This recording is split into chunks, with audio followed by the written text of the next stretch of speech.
Hi, my name is Alfred Delaney. I work here at the water treatment facility at Chelsea for BJWSA. I've been doing this for approximately 2.5 years, going on three.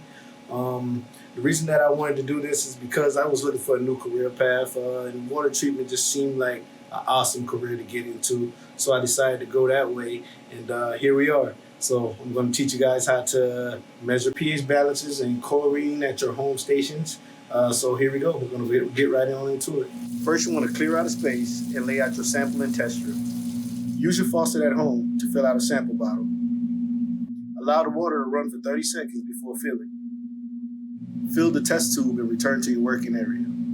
Dip the strip into the water and remove immediately.